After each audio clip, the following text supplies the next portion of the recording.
have all the panelists. We got Rob, Todd, James, Norman. Yeah, we have Rob. Is this all the panelists? Is this correct? I believe Mark here, right? And Norm's here. Yeah, I think everybody's here. Yep. Awesome. Yeah. Well, it's 2:00, so I'm gonna shut off my video and let you guys go ahead and take it away from here. Okay. Awesome. All right, let me expand this. I'm just about ready.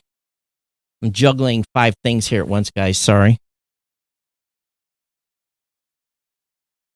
Hey, everyone. Welcome to this live recording of the New Media Show. Of course, we want to welcome all the PodFest family for being with us this afternoon. And Rob, I think while I'm kicking all the systems off that we're streaming everywhere else, why don't you take a moment and introduce our guest? Yeah, it's exciting. This is kind of rare that we have so many panelists on the show. It's more like what we do at the live events, in-person events, calling it. But yeah, it's exciting to be here, and we've got a great lineup of folks that are calling in from various places around the world at various hours of the evening and morning. So I want to thank all of them for being up so late or being up so early, depending on how you want to look at it. But down in the left corner, actually, James has got his name up on the screen, James Cridland, who's the editor of podnews.net, who's joining us from Australia. So so James, is it morning or evening? I can't remember off the top of my head. It's 4:00 in the morning. 4:00 in the morning. And I'm delighted to be awake, I'll tell you. Awesome. And then right next to him on the screen here is Norman Chella, who's calling us from Malaysia, I believe. And he is a founder of Pod Lovers Asia and is a freelance content creator as well. If you go to normanchella.com, you can find him. And then up in the upper right-hand corner of the screen here is Mark Asquith, excuse me, from Rebel Base Media and Captivate. Mark, it's great to have you in, and you're calling in from the UK, I'm assuming. Yes, I am. Thanks for having me in.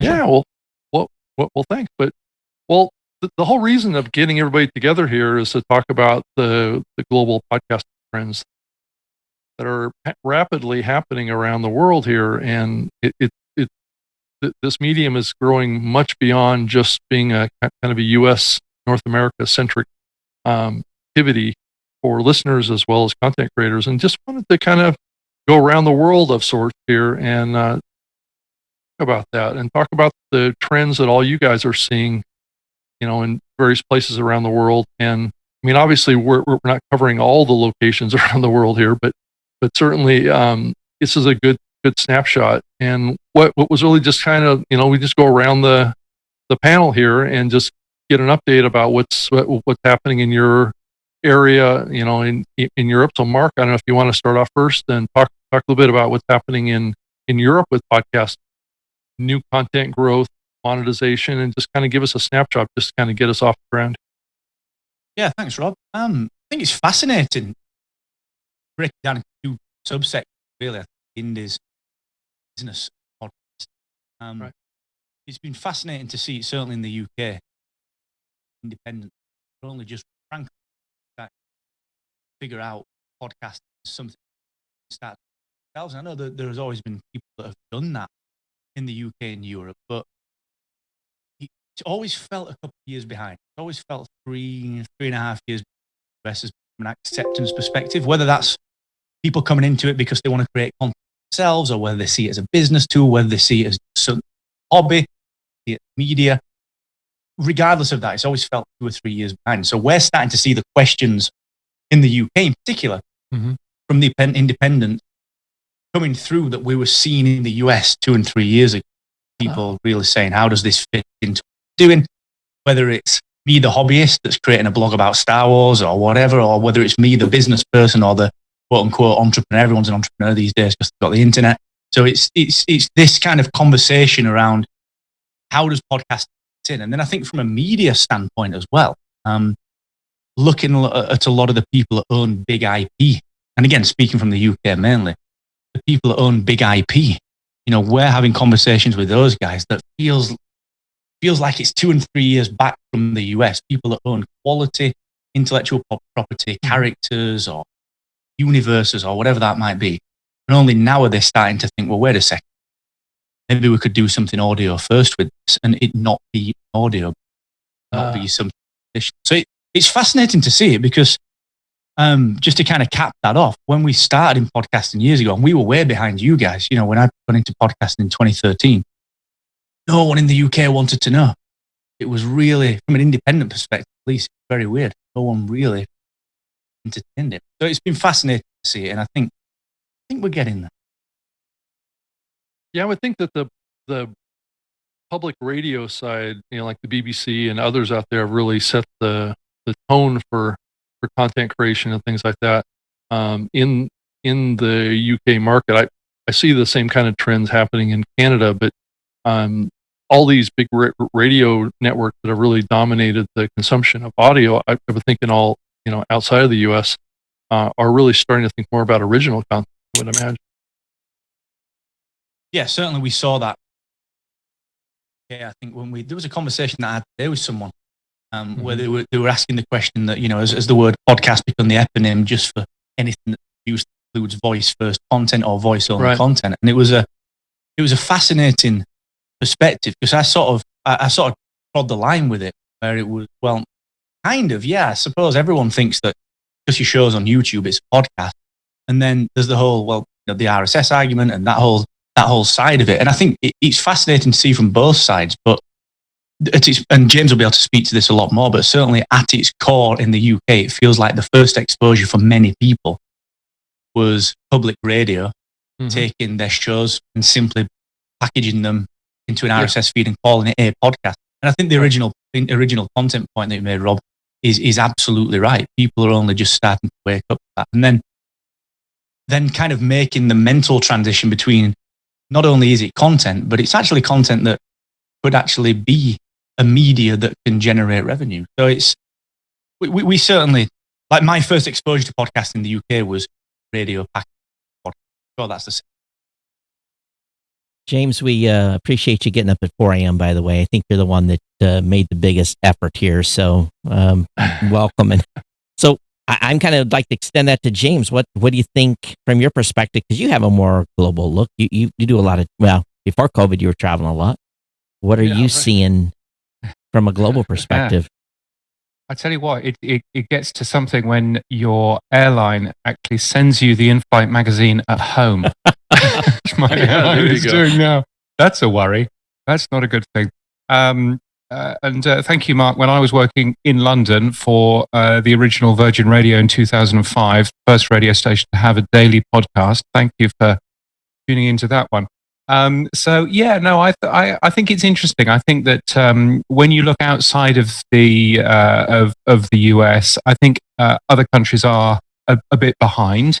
Here in Australia, where I'm talking to you from, obviously I still have the UK accent, but you know, in Australia, we're probably about 3 years or so behind the US in terms of numbers.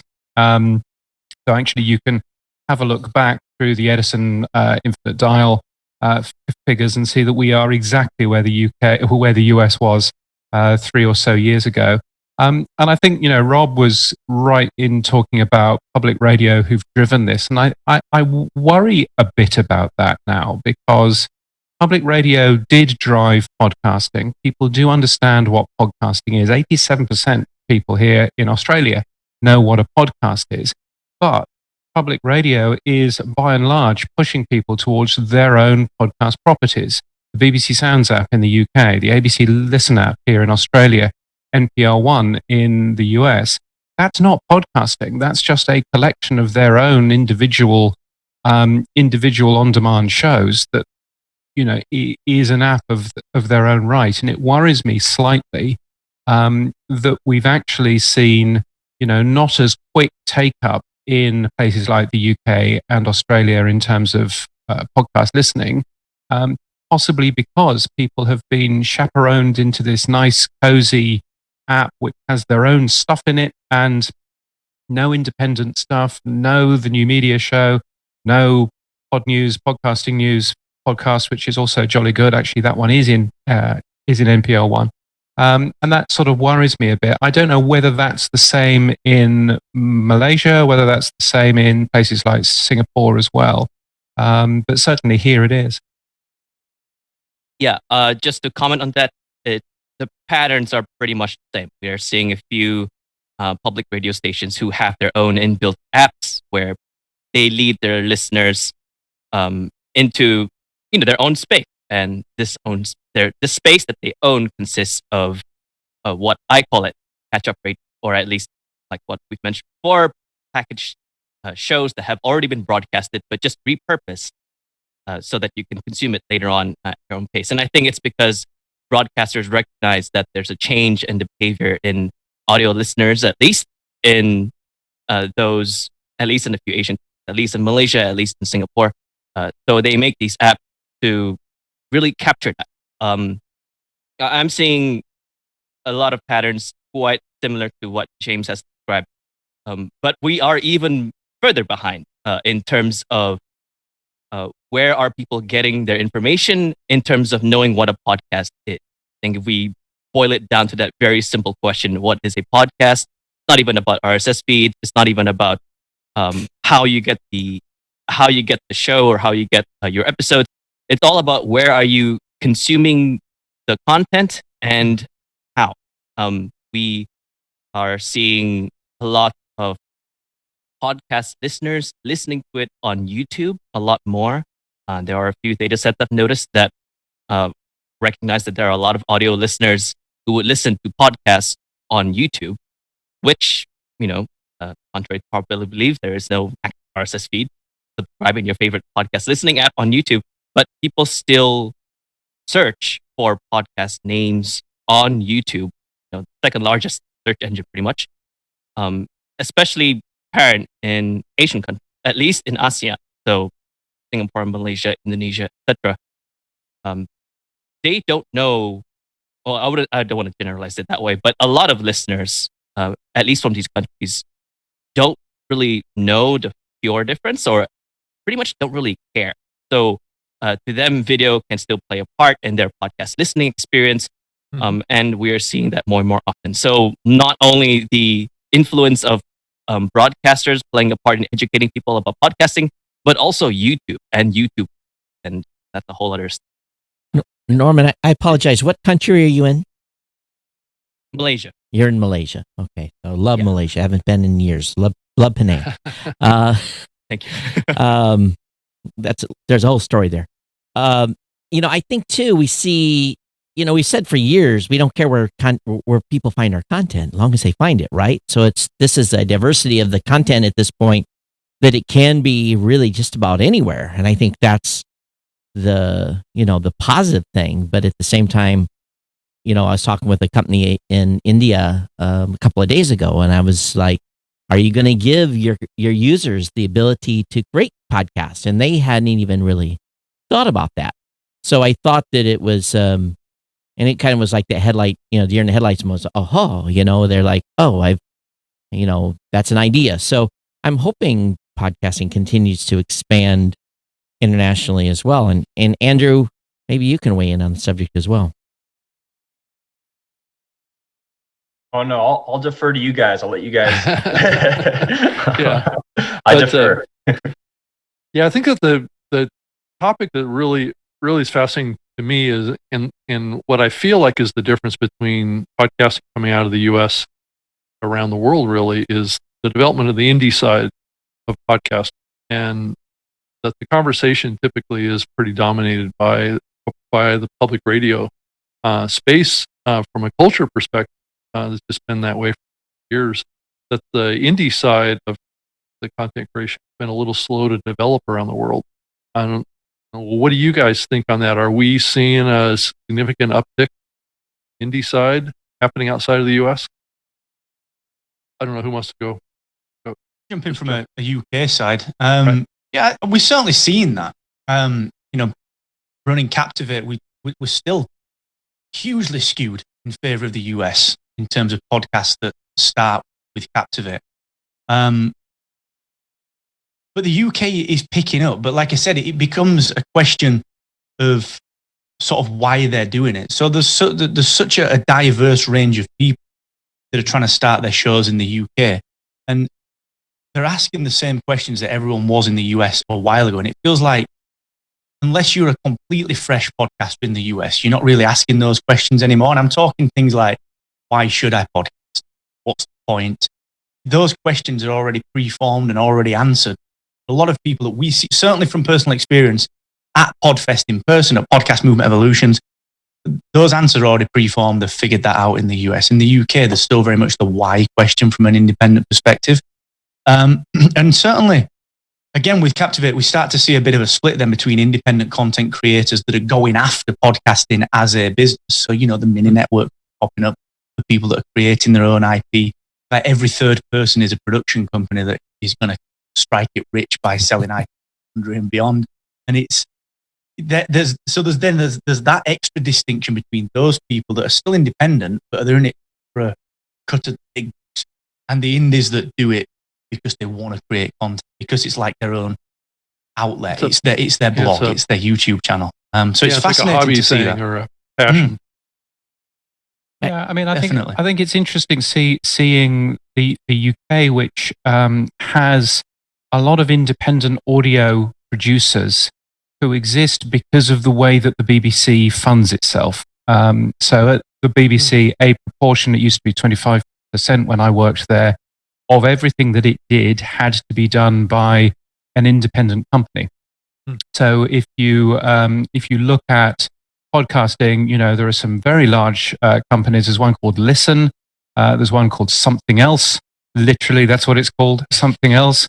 And they do a really good job of creating great content that, you kind of get the feeling that some of that content might have been good as a show on the radio, but didn't get there for some reason, but is actually a podcast now instead. And if you look at the British Podcast Awards, those awards are full of those types of shows. I think it's probably more different here in Australia, in that the ABC, the public broadcaster here, doesn't have that requirement to spend a proportion of its money on independence. And there's a bunch of chat in the Hoover thing. I've learned a new thing, that a Hoover isn't just for cleaning the floor.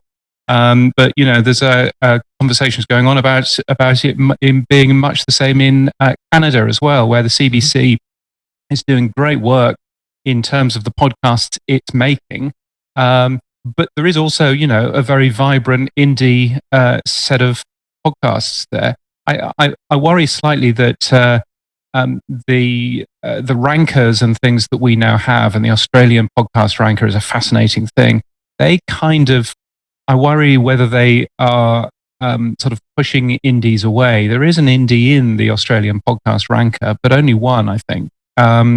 It's quite difficult if you are hosted with a typical ISP, a typical, podcast host, to actually be able to turn around and say, I would like to be in the Australian podcast ranker. That's a complicated thing for you to achieve.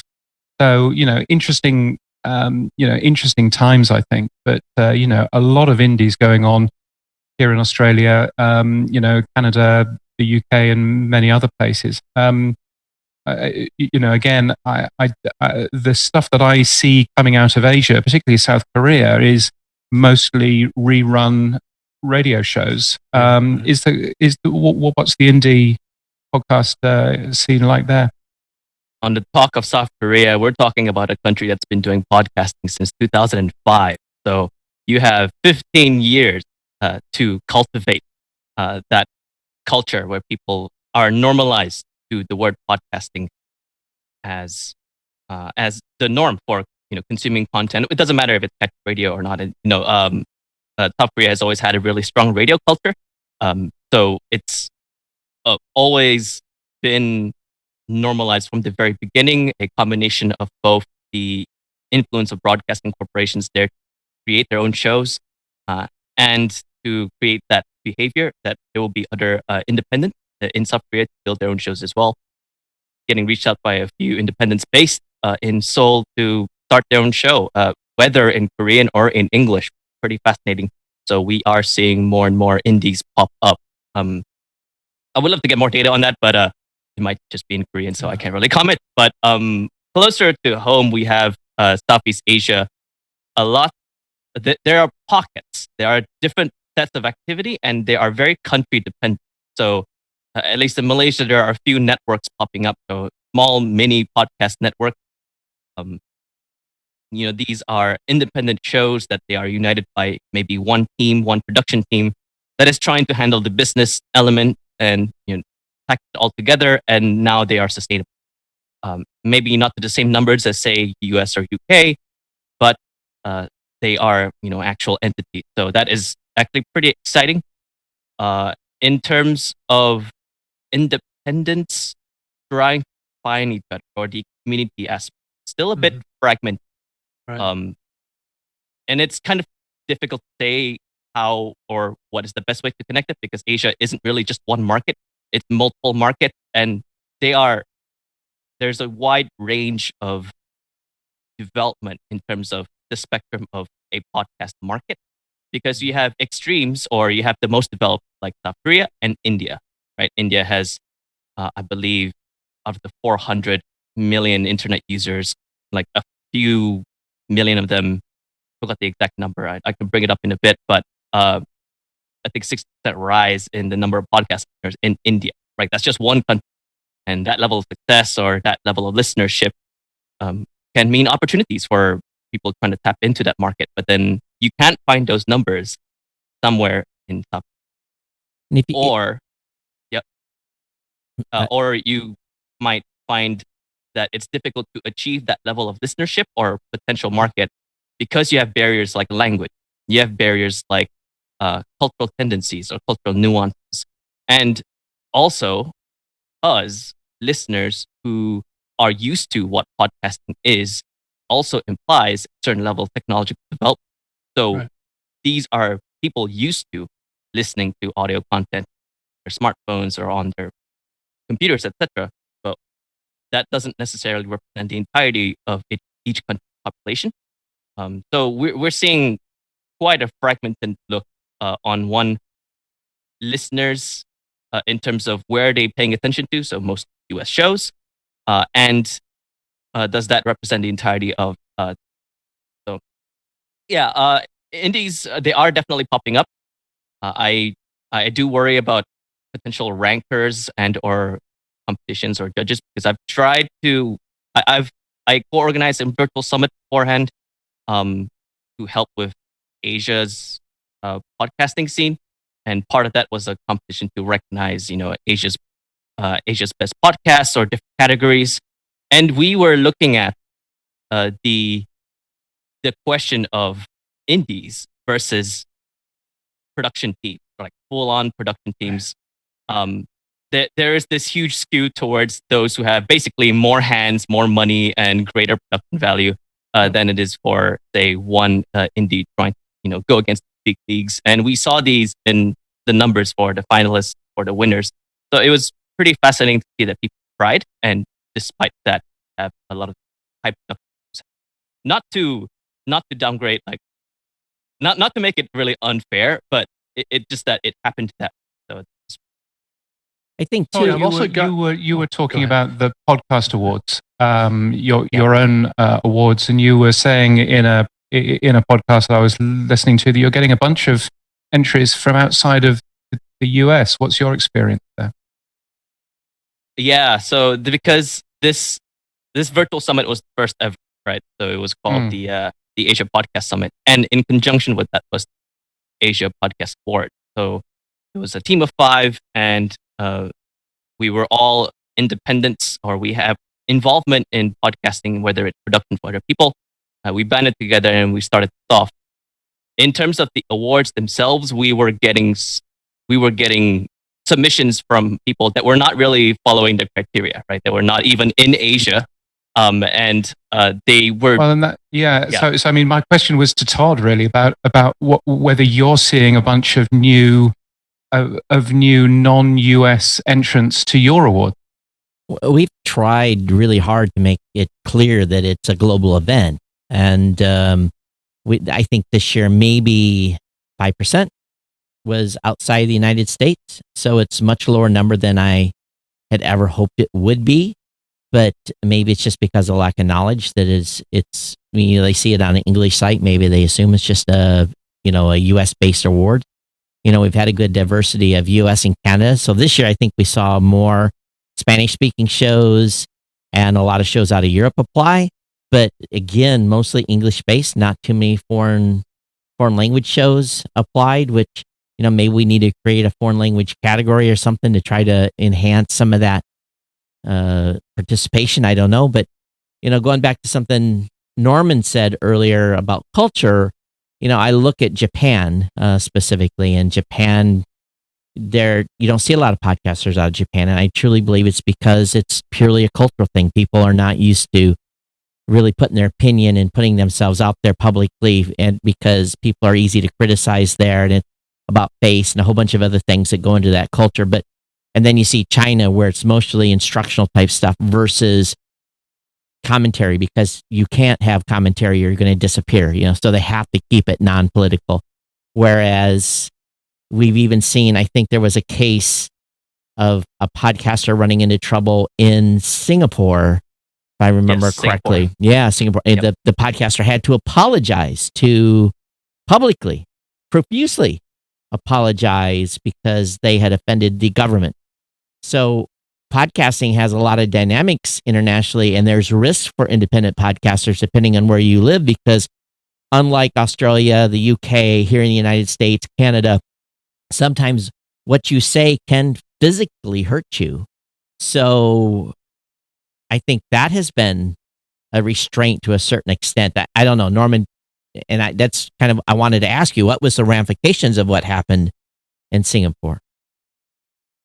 That was a very interesting case, because I think it was 2 days after that it happened that the article came out, that people in podcasting groups on Facebook, Asia specific Facebook for podcasting, were excited that the word podcasting was even mentioned in news outlets, but it was for something obviously out of the field in terms of why it was mentioned. So it was a controversy, and basically there were very inappropriate comments to someone of power while they were on the show, and then it was meant to be, shall we say, as a joke, or it wasn't meant to be as insulting as it sounded, and it was too much because it's a published piece. So you have a large backlash, especially for Singaporean listeners, because it's quite a popular podcast there, and they had to issue a public apology.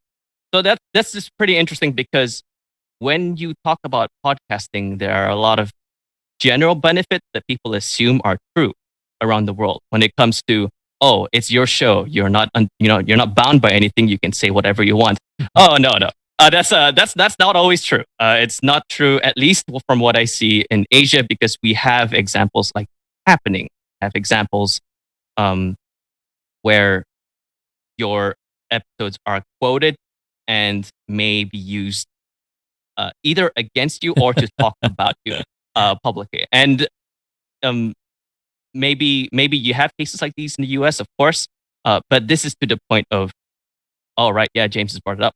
This is to the point of reputation, saving face, ensuring that your identity is protected, and also the harmony or relevance you have to society.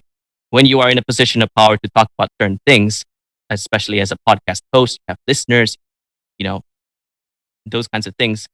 In Asian countries, to what extent will they respond to you will depend on your ability to say something that may or may not disrupt the harmony of the country. And I know I'm saying it in a very woo-woo kind of fashion. Right.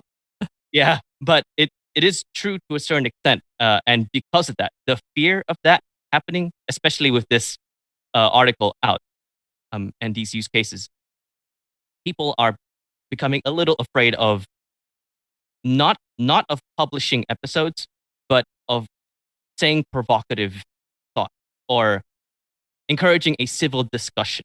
So we are seeing a trend where a lot of the shows sound a little bit too similar, or they have they go with a lighthearted approach in terms of what topics they talk. But I still keep in contact with a few shows, and they still are a little bit. They still are vocal about the way that they voice things. So, podcasters, at least in ASEAN or in Asia, they're not backing down. Don't have to. But they do know where there is a line in some countries cross, right? that you can't cross. So, Right. whereas, can you imagine telling someone in America this is a line you can't cross when you're talking about something? It goes against our nature. So, words still do have consequences here, but it's not the government going to call you and say you have to apologize or we will arrest you. It's not one of those situations. Again, maybe I've gotten us off topic a little bit here. Andrew, you've been over there in the right hand bottom corner, kind of quiet. What's your perspective on what's going on globally here? I mean, yeah, things have definitely been interesting. And so, yeah, I mean, I'm mostly the behind the scenes guy in all this. I'm not really an expert in the podcasting or media space, but it is definitely exciting to see, how everyone is handling different perspectives. And I'm just kind of hoping that we're able to keep the peace for the most part, keep progressing forward. And so, yeah, no, but as far as overall podcast excitement, I think I read a stat. There's 800,000 podcasts at the moment, and last year there's only 500,000. Definitely crazy to hear how quickly things are growing. Yeah, we're actually way, way above that now. So, Yeah. Oh wow! Yeah, million plus. Okay. Yeah. Yeah.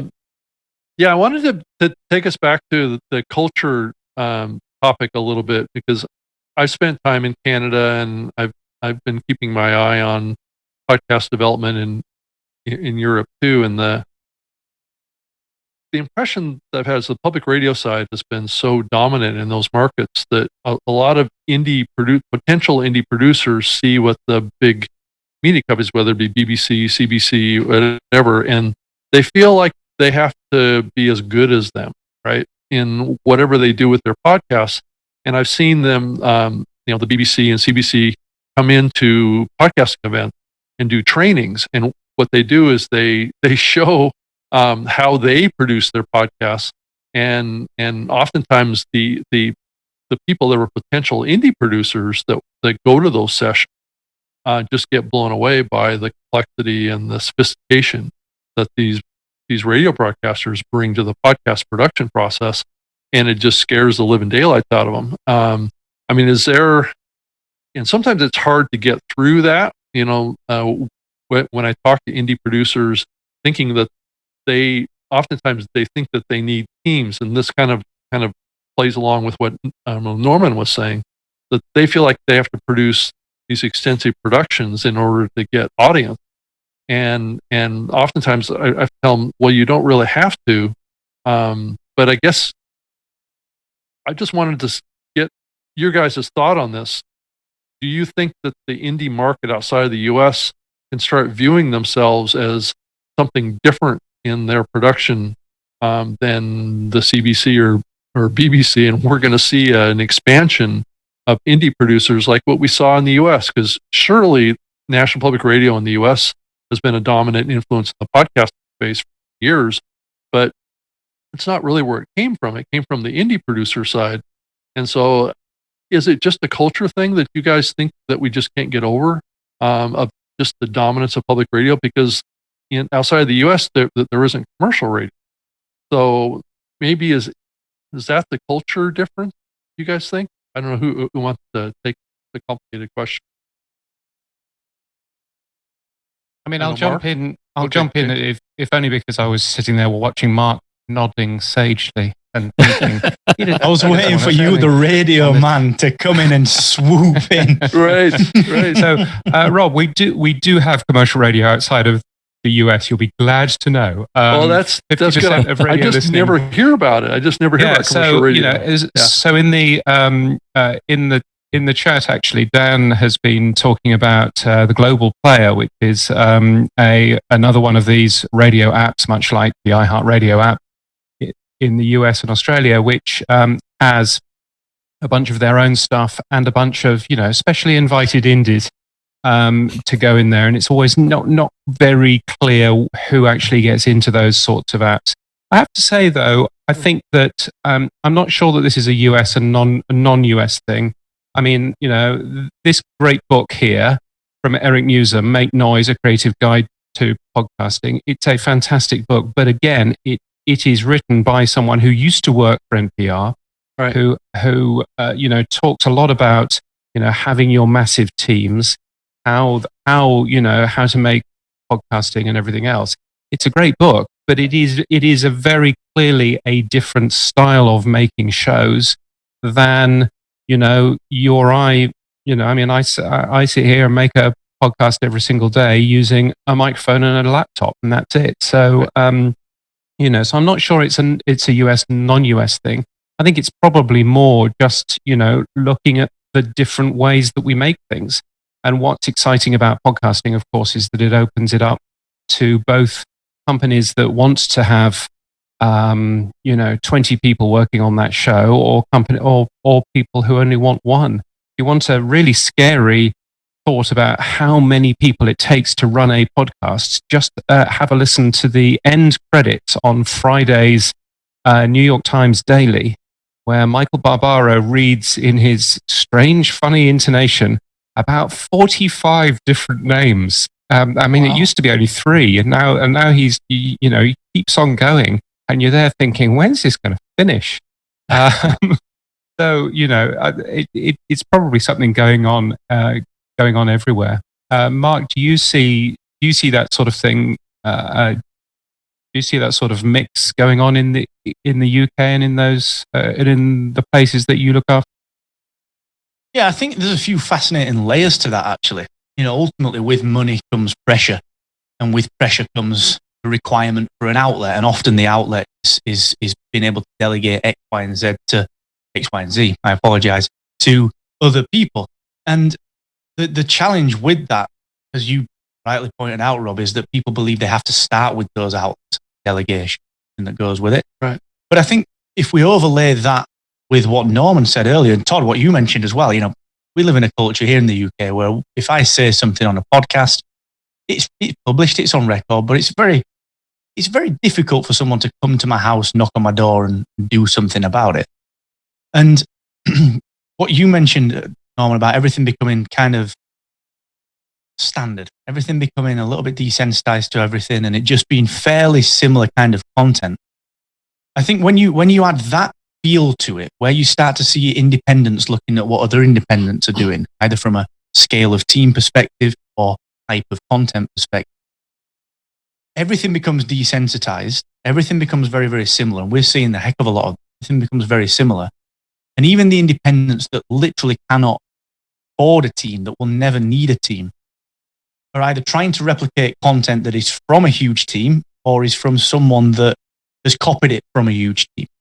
And it's such an interesting problem because podcasting, you guys can speak to this better than anyone, but podcasting, in my view, does its very best work when you own a point of view, or when you own a subset of people, and when you stand by something and you not to be contrarian for the sake of it, but where you own this side of things and someone else is on this side of things. Right. That's where podcasting really illuminates. And as media becomes media, as podcasting becomes this fresh media, and it becomes a thing where the brand book comes into it, and there's 45 name credits to be read out at the end. It's not the Avengers. There's no need for this for everyone.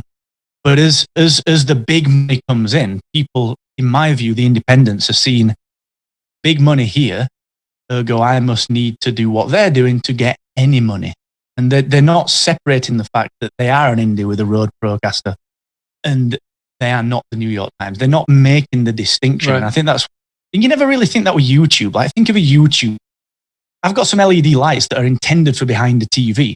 I just turn them on when I do things like this. I never think about sending this video to Netflix and pitching it because it's a different feel. But I think podcasters often don't get that.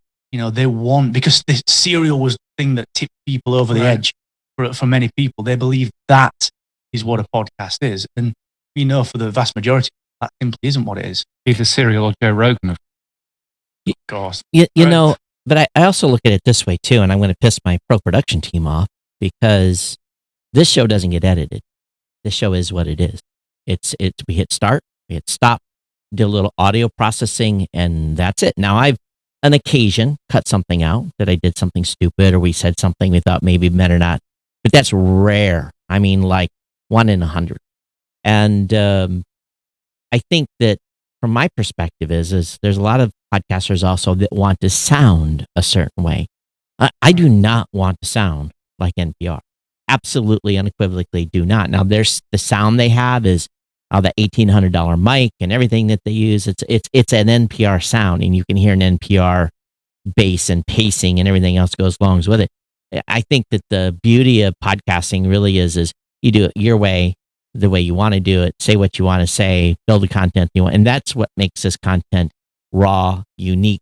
And that's why listeners tune in to, Rob and I have talked about this many times, and we don't need to get into this topic, but this show gets better numbers when we don't have a guest than when we do. Now, on a rare occasion, we have, like Adam Curry's show blew up. It was a great show. But usually when we have a guest on, the numbers aren't as good because people tune in for Rob and I. They don't tune in for the guests. So some of those shows that have 40 producers, that host is just a voice at this point. You could pull him out or her out and plug someone else in, and that show should be able to continue on stroking with the same type of numbers. So do people turn in for that voice, even though they've got 40 people? Well, they tune in because they connect with the hosts. At least that's been our experience. Well, I know, but I'm talking about these shows, right? But I'm talking about these big produced shows with 40 people. Right. Are they still tuning in for the hosts? Is it really the host that's doing the draw? Or is it that 40-person team that's doing the draw? I think it depends on the host. I think some of them. I mean, like an Ira Glass. He's a huge show, and people tune in to hear him. But there's other shows. I mean, I've had this philosophy for a long time: is that if you're a podcaster and you do an interview show and you have guests on all the time, you need to make sure that you're having a conversation, not an interview, where you're asking questions. You're shutting up. You're not giving your opinion or your thought. And a lot of podcasters start out that way, where they really rely on guests to drive their show, and it's the biggest mistake in the world. And it's exactly what Todd was saying about this show, is that our biggest numbers are typically mentioned Todd and I. But that's not to say that, if you're not strategic about it, you can bring in guests that add to that, just like what we're doing here with this show. And this is a very niche topic. But it's broad too. So finding those topics that are flex points between being broad and very niche is I think the key to podcasting. But I don't know. What do you guys think? I'm talking. I think it's a great point, Rob. And you see, and you guys will have seen this. That the trend to enter podcasting via an interview show, just because that's the way that you make your money. Right. That continues to be a huge thing, and I think there's a real interest in how far those shows will go. How long will that? It's not going to be a new media show. It's not going to stand the test of time, because once actually you realize that you can only hit a certain number, unless you are a one-off and you do something so radically different, or you hit a little bit of luck. Or just one circumstance changes for you, and you are that breakout interview show. It really doesn't work for so many people. And certainly when we see people pod fading and people failing on podcasts, it's usually because they think, well, just because I can, then I probably should, because I can plug this into my computer, and now I can Squadcast or Zoom. Someone's told me I should be doing a podcast, just like I should have been doing a blog or a YouTube, or I should have been doing SEO all those years ago. It's that crowd, I think, that starts this up. And then obviously that's exacerbated by Tim Ferriss and the Rogans of the world that that do this as entertainment. But in order to be entertaining, you have to be an entertainer. And it's as you mentioned, James. You know, the book that you mentioned around how to be a great podcast. If that's coming from a radio perspective, that's all well and good, but that will teach you how to be that podcast. You can't be a Tim Ferriss or a Joe Rogan, or you can't be that level of entertainer unless you are good at being an entertainer. So study that bit. Like, just forget this podcasting bit is kind of steady. Study that bit. That's where you'll get success. People, it's really hard work to do that, so people don't. Well, it's just like, why do Howard Stern interviews are so enthralling? Is it because you don't know what's going to come out of the guy's mouth next? You don't know what question he's going to ask, because he's prepped, but he's got a team to help him prep. But he's just has this native ability to suck stuff out of people's souls and have them say stuff on the satellite now that they would have never said any other time. But if you can achieve that as a podcaster, as an interview person, be able to suck stuff out that other people's hand, you'll have great success. And I think that's why Joe Rogan's so successful. He spends enough time with his guests that he can kind of squirrel his way in and find those points he wants to dig out, and those nuggets come out of that show, and that's why those are great interviews. But he's learned to do that trade over time. And what type of show formats, guys, are you guys seeing outside of the U.S. that are getting some traction there, or is the whole storytelling thing the whole game out there? Or right now is people thinking that that's what they have to do? You want the most popular format definitely has to be what Mark said, the interview show, because it's a very simple formula to replicate, and you have examples of success. And that's probably where the disconnect happens. We attribute success in podcasting through the great, right? We have Tims and the Joes. They have an interview show, bring someone on that's interesting, ask interesting questions, and then just allow them to talk. And they believe that, a lot of these up and coming podcasters believe that by just copying that format, by just copying that show, then they will achieve the same result. But not as easy, right? Joe has been doing this for how many years already? 10, I believe, 10 plus. Tim has been doing this for years as well. And not only that, they have a body of work that allowed them to thrive in that kind of environment where they can ask the right questions, get to know the guests that well. They can, pry in and ask the right things at the same time. So, but the thing is, at surface level, you don't see that. All you see is an interview show. And as a consumer, as a listener, you're listening to the conversation and you're like, oh, this is interesting. If I were to podcast, I think I can just do the same. But, reality would hit. And I would always try to get people who would want to start their own show. They want to do their own interview show, to always do the 1 month test. So do enough work to start a podcast for 1 month straight, and then ask yourself, will you do this the next month for the next 10 years? And then you'll be a successful Joe Rogan. And people would back off, because better to stop now than be disappointed and pod fade as a result of your expectations not being met and your definition of success to fail or fall down. So mainly interview shows, at least in Asia, but we are seeing more and more narrative. So independents, like one-person teams, would be doing narrative shows, or even just a small team of, say, 2 to 3 would compile, say, stories and or anecdote to put together, have a few, like some level of sound design, because they saw or they found inspiration in other successful shows, and they try to not replicate the formula of, say, NPR or Wondery or anything like that, but to replicate the feeling. Yeah. From an Asian perspective, and that's been popular more. So Norman, do you see in Asia, Southeast Asia, what is the percentage then between single solo shows or partner shows with no interviews and interview shows? So that's really 3 questions. How many solo shows? How many where there's just 2 co-hosts? And then the traditional out of the box interview show. What do we think the split is right now? Okay, I can try to give an estimate, because those are definitely the 3 most popular formats. Yeah. This one, probably one reference would be that in Malaysia we tried to do a KL podcasters meetup. So you can easily, make a guesstimate as Yeah. to the shows that have attended and what they've tried, etc.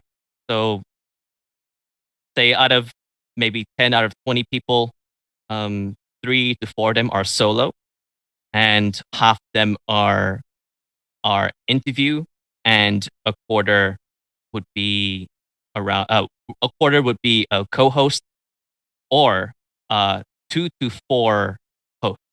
So we have these roundtable podcasts that have been popping up more and more often, mainly because you can share the workload of conversation. I don't see that many shows where a podcaster or someone is able to maintain consistency in publishing episodes behind the microphone all the time. At least in Malaysia, in Singapore, there are more and more. There's a greater emphasis on co-host shows, and sometimes they will bring one guest in. So it's a bit like New Media Show, except Right. they have their own theme and topic. But if you just follow the LinkedIn feed in Asia, it's mostly interview shows centered around tech, entrepreneurship, and business, and it's skewed towards Singapore. So a lot of not only those who are looking for Asia-specific shows that are getting a modicum of attention in Asia, but also those who are trying to tap into the Asian podcasting market, or specifically Singapore's podcasting market, to grow their own proximity, because obviously proximity is like the core of any business. They would always go with the tech, business, podcast, interview show. And from there, they would. So how important is local language to podcasting in all these? I mean, like the UK and Australia is English, but as you think about other languages around the world, do those countries that are predominantly speaking other languages other than English, do they need to be thinking more about making English speaking content, or that those local language podcasts? Because I've gotten the impression that making a local language podcast can sometimes limit your potential audience, where if you produced it in English, maybe you have more of a global audience. I don't know. Let's talk about that. I don't know what you guys, or who wants to go first. Yeah, I can chime in immediately, because that is something that I am heavily invested in terms of what kind of show can work in Asia, because that falls under that umbrella term. A preface to that is you really have to change your definition of success in terms of not only metrics, but of the audience that you're trying to capture. I had one of the episodes on my show is with this critically acclaimed horror fiction podcast in India. And if you are in horror and crime and fiction, maybe you know the show. It's called Indian Noir. And we had this exact talk. We were talking about non-English shows and the wave of them coming up. And since his show is predominantly from India, he would connect with other podcasters who are also trying to tap into that multilingual market. So, from him, he would say something along the lines of, yes, at the moment, there are English language shows based in Asia that are capturing audiences for the time being, but he predicts that there will be just huge wave of non-English language podcasts that will capture the markets that we won't be able to touch at all because we don't speak their language.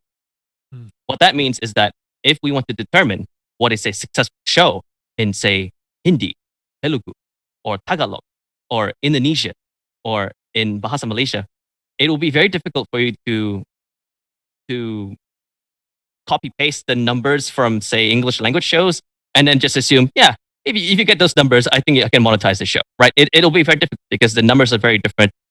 The listenership is very different. And also how they listen to your shows may be completely different that way. I have a feeling that they don't have to cater towards an English language audience because they would thrive. And we're talking about non-English podcasters. They would thrive the most by just sticking to the environment that is listeners in their own local languages, because they don't have to. that is their audience, right? It's already defined. So that's already a high quality filtered audience for them to tap into and serve. They don't need anything more than that, right? I at least would see that happen. But do you think that the language issue here, is it more that the listeners would prefer to listen to it in the content in their local language versus English, even though more and more people around the world can understand English, but they struggle to speak it, right? So you have this language barrier of sorts of probably being comfortable producing content in English when when you prefer to produce it in your local native language. So is there, how are people, evaluating that? Is it, or is it just they're trying to produce content that caters to just the culture and the language of that particular country that they speak? It's quite an interesting mix, because what happens in terms of influence of podcasts from overseas coming into Asia will first be listened to by producers of podcasts in the English language, which then those become the example for non-English language podcasts. Right.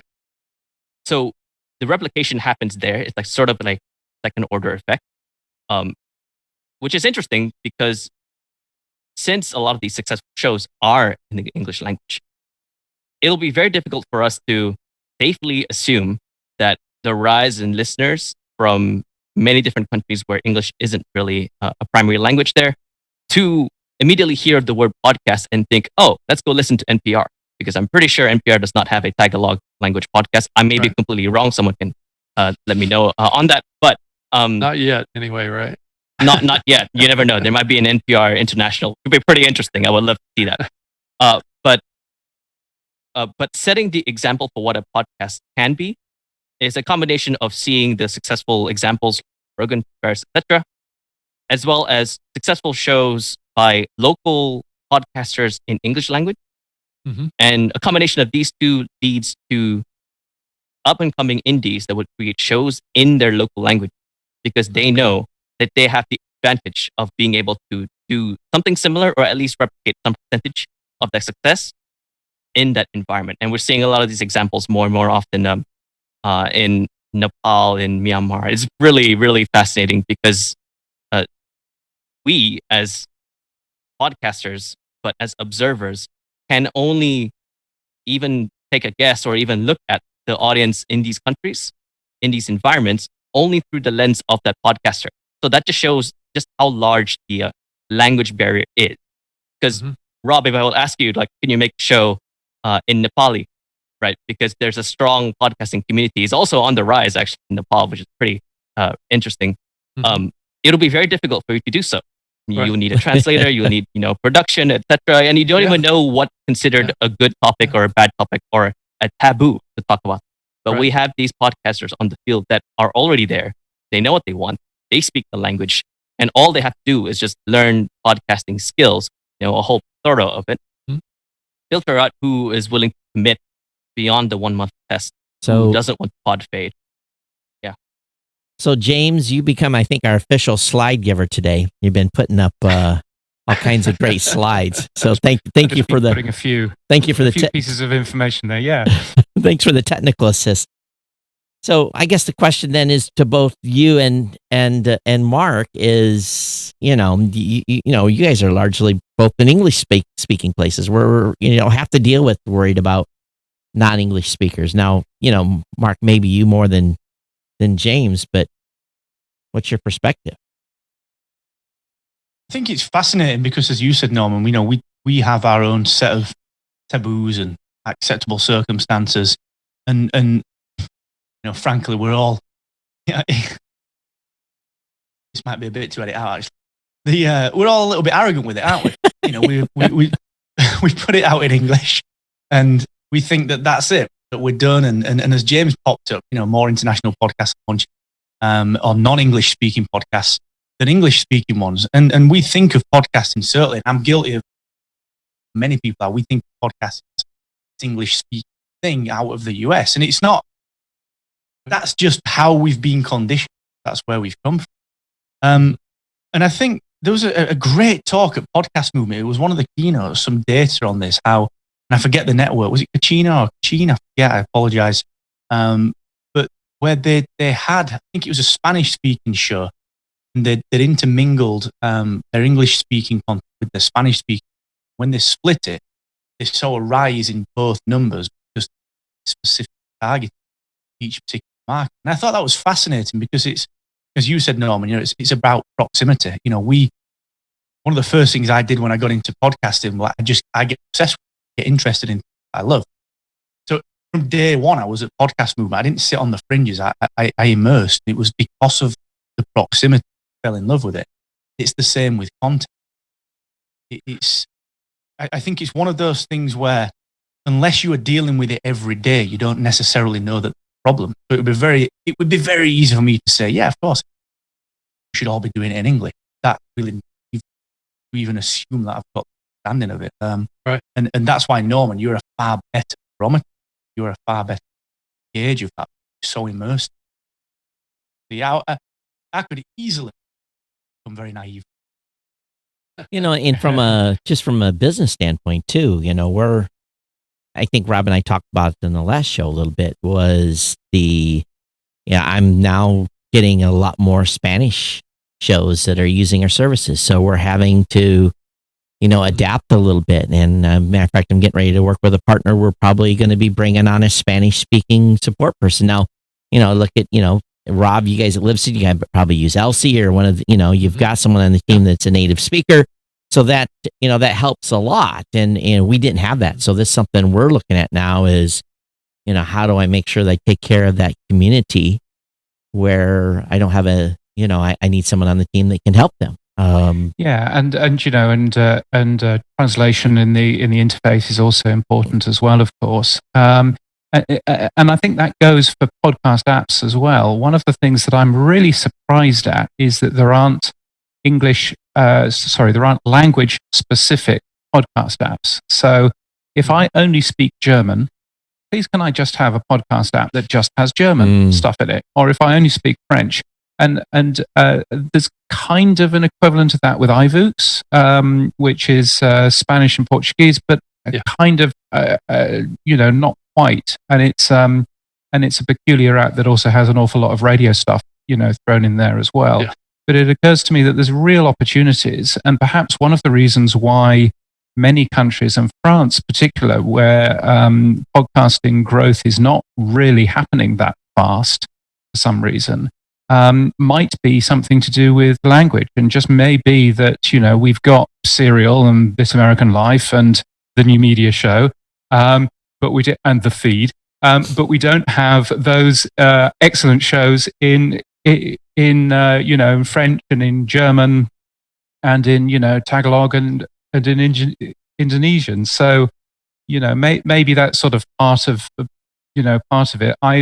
My assumption is that Apple Podcasts works great in all of these languages, but I'm not sure if you were to look at Castro or Pocket Casts or any other podcast app, how well those would actually work if you wanted the interface in German or in Spanish. Yeah. Up to this point, we've had to rely on volunteers to do the language files for our plugin.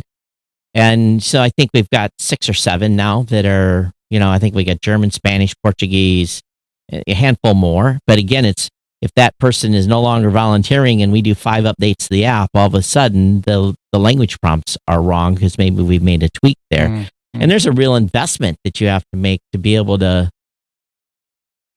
support, especially just on the tech side, not on the listener side. And probably the listener side is just as critical, like you said, as the tech side.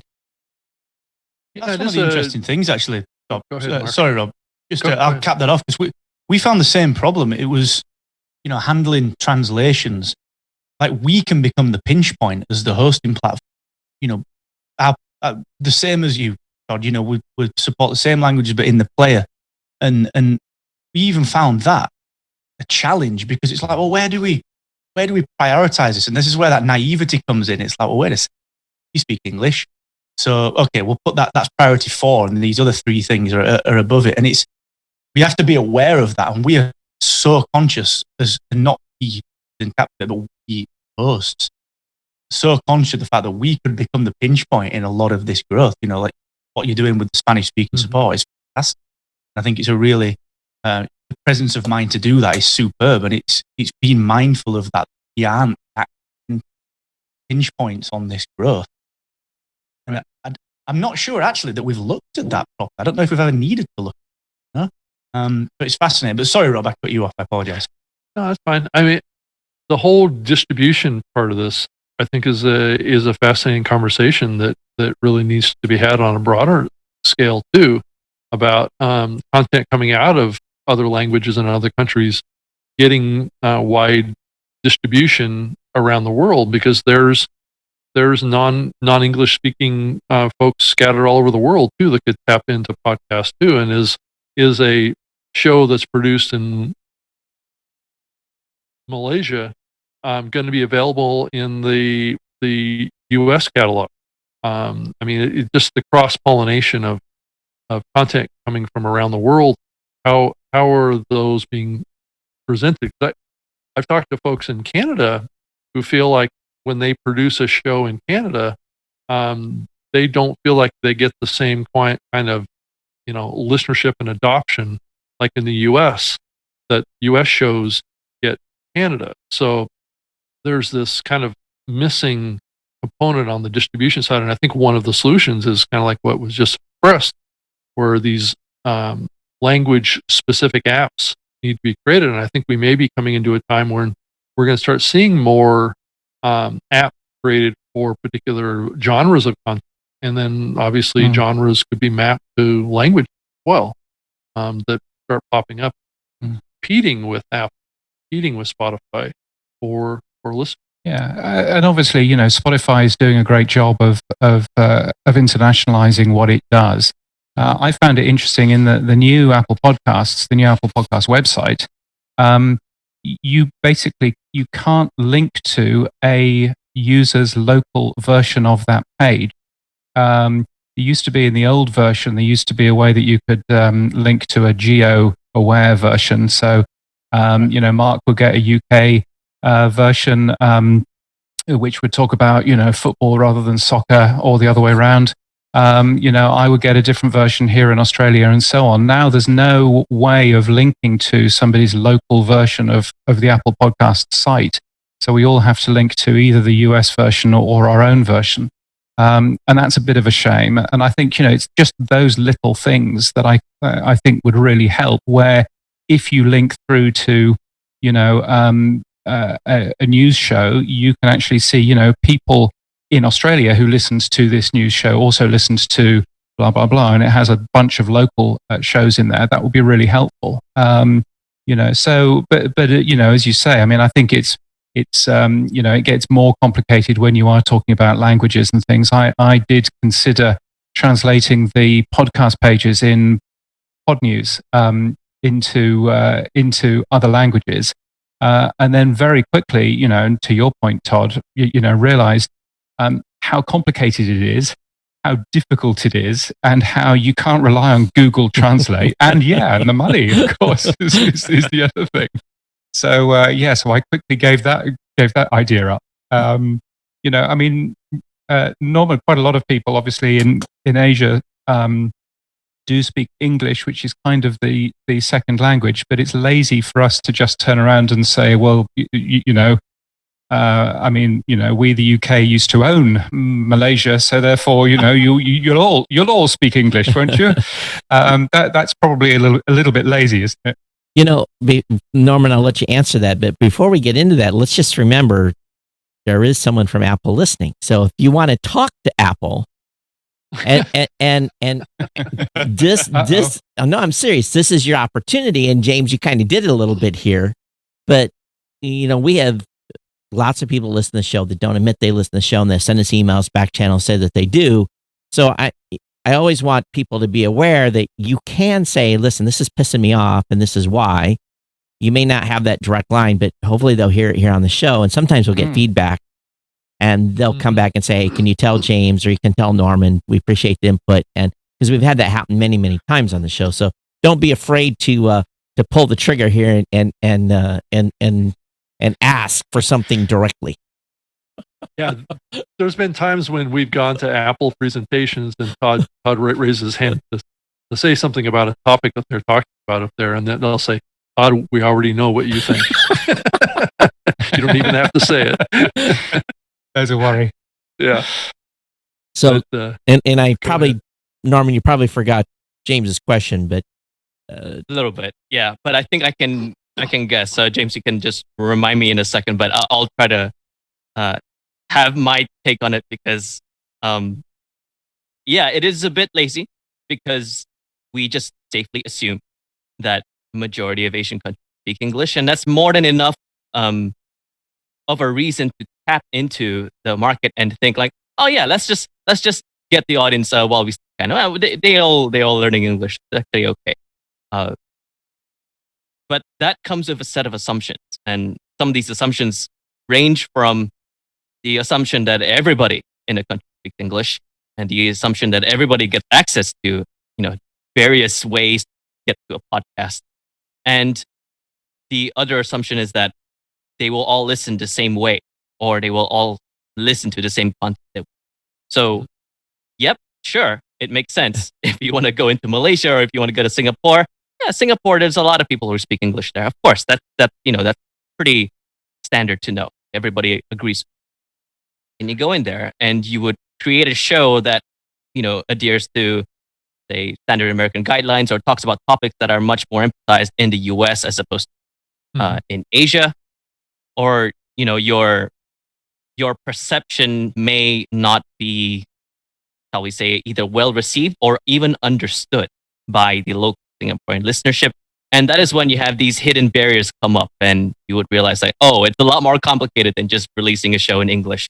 And one of those ways to get over these obstacles is to have a show in their language or in their context. And the scramble for finding these non-English shows is probably in a topic or a rising issue for a lot of podcasting companies trying to tap into Asia. So I've had a few calls where people are like, "Oh, where are the Bahasa Malaysia shows?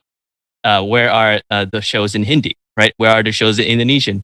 And sometimes I would just say I don't know because even I wouldn't be involved in that space. I know a few people who might, but I'm not sure if they can give you a satisfying answer because a lot of these companies who want to tap into these markets are looking for numbers in the thousands, like numbers of Bahasa Malaysia listeners listening to Bahasa Malaysia shows. We don't have that kind of data, or we can't really give enough to, to aid in your decision on what to do next. And now we're seeing, shift in that pretty. And it's more complicated than that. I get asked this question all the time. How many shows do you have in Germany? How many shows do you have in Australia? Oftentimes, Australian shows will submit their shows to the U.S. Apple podcast market, and they're tagged in such a way that unless I listen to the show, I have no idea that they're actually originate in Australia. And so being able to say how many shows do we have in, or how many shows, because I've got a directory, and you would think I'd be able to break out easily where those shows originate. And well, I probably shouldn't say this, but it's hard. It's hard to figure out where they originate. And part of that is the RSS feed gives you the language that it's in, but not necessarily the country that it's from. And I think one of the things that I've learned, having moved from the UK to Australia, which again we used to own, one of the things that I've learned from that is we can say that about lots of countries, the Brits. One of the things I've learned from that though is that there is an awful lot of different language, and and people talk about feeling crook here, and they talk about going into the supermarket to buy some Manchester. I walked up and down the supermarket aisle, going, "What is this Manchester? I wonder what is it?" It turns out it's bed sheets, because obviously Australia, New Zealand, and South Africa call them bed sheets, call them Manchester. So So it is a different world. And I think, that's certainly one of the things that I learned working in Canada, working in the US, where, I as a Brit would say something and there would just be this look of utter incomprehension as I said something that, clearly wasn't part of their culture, part of their understanding.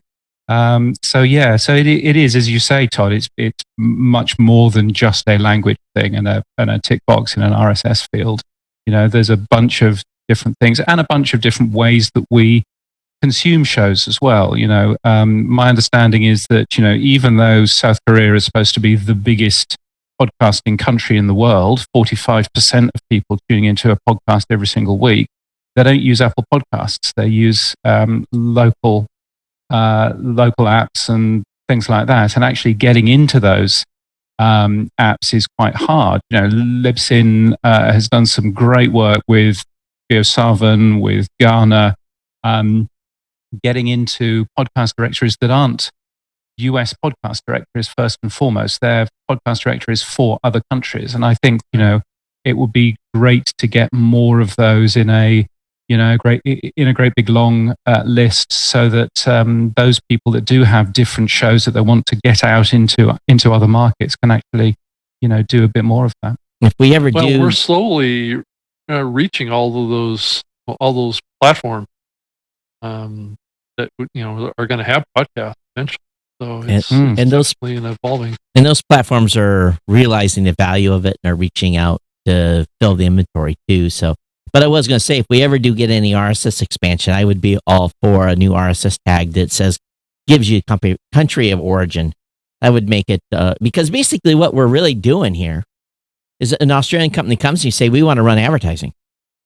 How many Australian shows do you have? And if I could just say, hey, I got 82, or I've got 106 or 20, whatever it may be, 3 or whatever the number is, I could produce a list and we could put money in those podcasters' pockets. So what we're really impacting is potential earnings for podcasters, because we're not able, it's much harder to break those shows out when you're looking at, 1.35 million listings. It's difficult. Although on the other side, I listen to a fair amount of shows coming out of the US, and I really enjoy your Geico adverts and your adverts for stamps.com and for, Progressive Insurance. But I can't use any of those products. That's right. Right. So it's a bit of a waste of cash, which is why, dynamic ad insertion is always a good thing, particularly a good thing here in Australia, because not very many people buy ads into Australia. I'm sure that, Norman, you get the same thing. So you have people saying, and we'll be back after the break, pause, and we're back. Which is, and the podcaster typically doesn't get paid for those listens. Right, that's either. right. They don't get paid. So it's a loss for the advertiser and it's a loss for the podcaster too. Yeah. Or you get to hear listening to their podcast. You get to hear a non-relevant ad and they don't get paid for it. So it's a waste on both ends. Right. Yeah. I think there's definitely a unification challenge as well. Like Todd, you mentioned around that country of origin, we know that that's a point for some of the newer directories coming onto the market. The collection of country of origin may be something of use. And I think that then leads to that unification challenge, as you've always fought for, which is the RSS, changes, the expansion of RSS, which then trickles down into the apps and then the hosts and so on and so forth. And, look at the furore around when the new Apple categories were announced. There were some hosts that said they did it and had not done it. And, there was some hosts that did it very, very early and were fantastic with it. I think that experience for the whole podcasting industry becomes a challenge, because that country of origin is a great, great idea. And that it's useful data. Distributors are starting to ask for it. But I think one of the biggest challenges then is that how can we all move together at the same pace or very similar kind of pace? And when, what it's like when you're a hosting platform, you get asked for these things, you get asked for integrations all of the time. And it's back to that pinch point from earlier. It's like, wait a sec, one host this, the other one does that, the one goes this. Okay, we'll do this one first, then we'll do that one. And it's sort of it's not an easy thing, because we're balancing this open nature of podcasting with the commercial reality of being business. And I think that's sort of a semi I don't want to say a problem, but it's certainly a challenge where podcasting is becoming so big that things have to move so quickly for people. It all kind of has to move together. And Todd, I think you nailed it down perfectly. Like the RSS expansion is just the epicenter of it all. It's a huge, that could be solidified and unified like you guys are trying to do with the group and the coalition. Fantastic. But then it's that mindset for, okay, there's a new player coming into the market, a new distributor, get all the hosts around the table and out together. It's a bizarre thing because it's commercial. You've got to be commercial about it. Yeah, podcasting's always been this open space. Really interesting. That fascinates me. I can shove a tag down people's throats. I can just announce that we're supporting it and do it. But we've found in the past, and for those of you that are like your eyes are glazing over, your RSS feed has elements in it. A tag just basically contains. It could say USA. It could say Germany. Whatever it could say. The tag could be have a certain amount of text in it that gives us the information where something originates. I can shove it down your throat, but you know what? Mark and Rob, you both can flip me the bird and not adopt it. And that has been the case when we've tried to.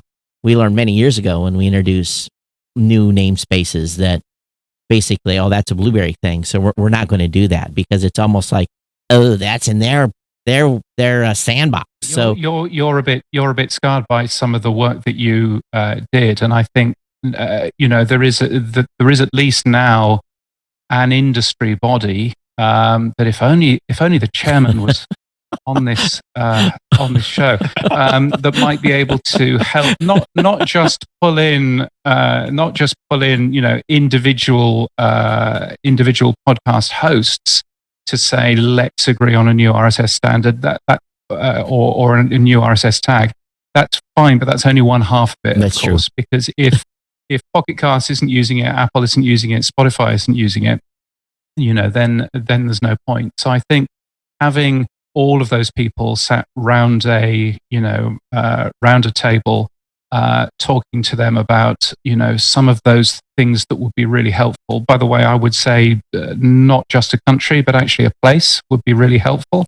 Because that way, or even an OpenStreetMaps, ID, to actually then allow me to find shows that are coming from Brisbane, where I live, rather than, those dirty people in Melbourne or Sydney. Nobody wants that. Well, we can finally so have be really good. Locally sourced content that comes up in these lists, right? So you start being able to discover that. I mean, I've been thinking about that for, I know Todd knows, probably a decade. Just of how, at some point, once the listenership level of this scale, to do localized directory, right? That, it's not like it's rocket science here. I mean, a lot of the radio listeners have been doing this principle for many years. Yeah. Of pulling up your local radio station, radio listen. So we could certainly do that with podcasts. It wouldn't be a heavy lift. Fortunately, we can do some of those and not need Apple buy-in or Overcast or Pocket Cast because some of them are going to be for our internal host providers' benefit or internal directories, and then people can adopt if they want.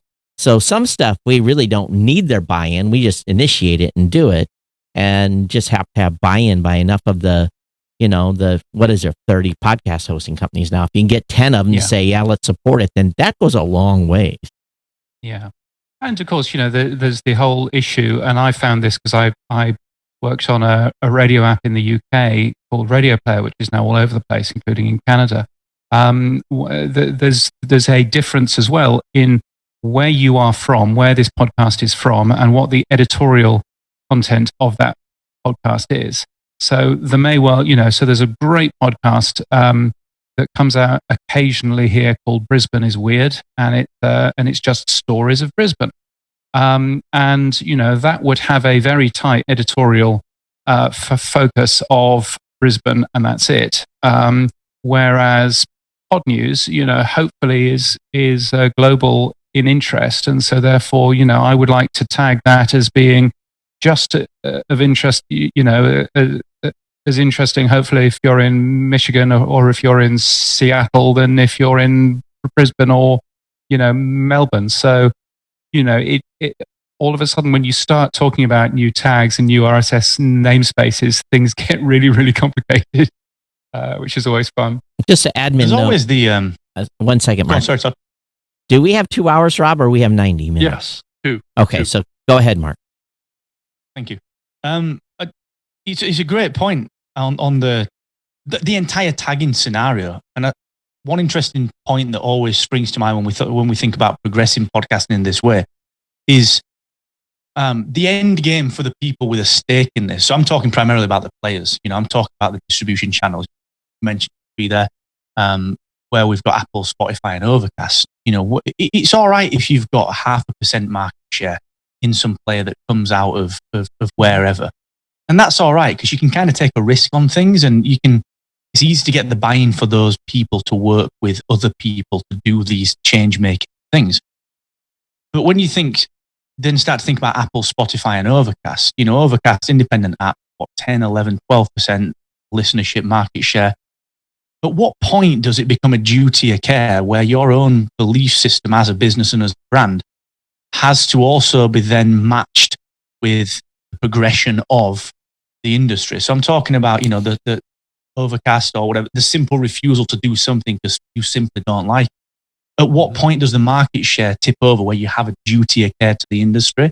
And I think that's a fascinating conversation because, Apple, Spotify, Overcast, every other app, they've got so different values and approaches and outcomes. Mark, I'd love to have Marco on here right now.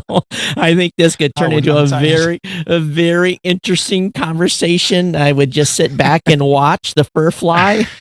It would be good. Trying to get I think Marco my cable on would for just a go long time. funny. I'd have technical problems. It'd be all sorts. But James has got a good chart up. Apple's still number one, no matter what people say, and they are globally, and I think this is sort of part of the issue here. That globally, yes, Apple is clearly number one, Spotify clearly number 2. not with everybody. Not with everybody, but with in most cases.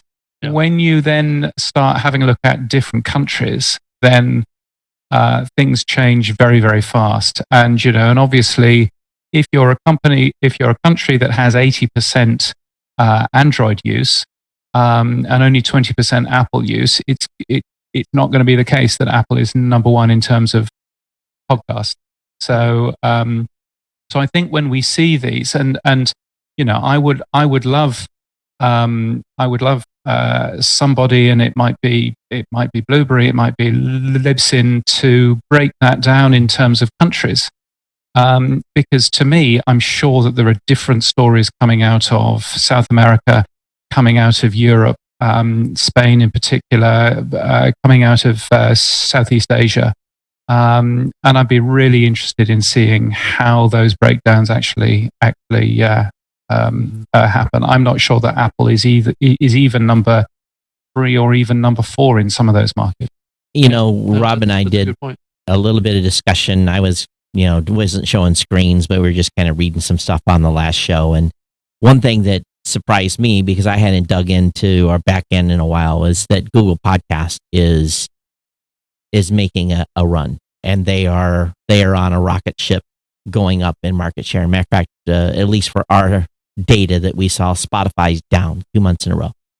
And largely because Google Podcast is starting finally, at least in what I see in my numbers, making an impact and if the trend continues, Google Podcast will be bigger than Spotify. Agree. Yeah, I would agree. And I would also say I've been doing a lot of work around user agents, and Google Podcast isn't sending its user agent in about 30% of cases. So and I've raised that as a bug with the guys there.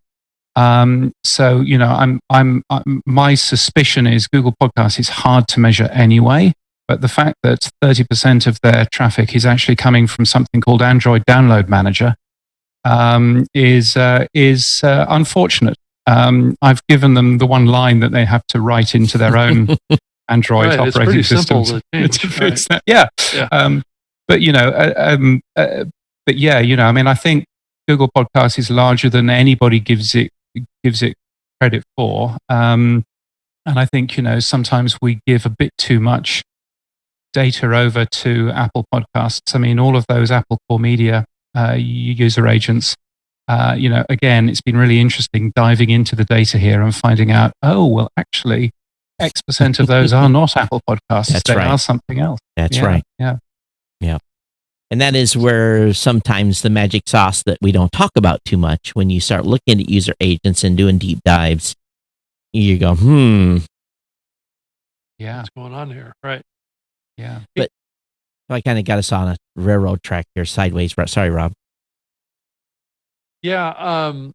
Wanted to change the subject a little bit and talk about the content side. So, as we all know, the English speaking content coming out of the US and probably a few other English countries around the world is really dominating the list global scale.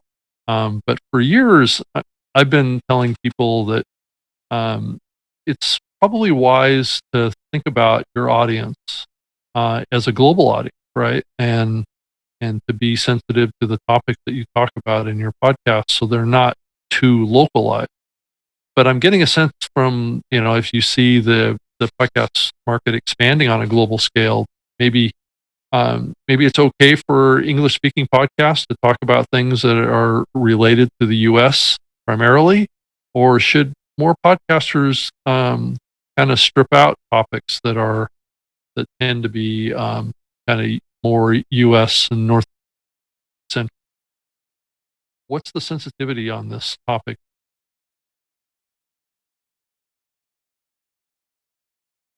I can probably, I would, as a podcaster based in Southeast Asia, I'm not sure if I can even see the relevance of wanting to talk about certain topic issues that are US centric, unless I'm building a show that is centering around that. I'm sure that there are a few chat podcasts that would bring up news that is happening globally, and if it is that it happened in the US, sure, they might bring it up. Maybe it's a shock event, maybe it's some sort of political activity that makes sense. But in terms of making that a core part show in ASEAN, the context is so different and so far away. We're not even talking about geographic, but more about what people pay attention to in terms of audiences here, that I don't think you'd have to make anything. I don't think there is a necessity to create US centric episodes, or at least that's how I'm.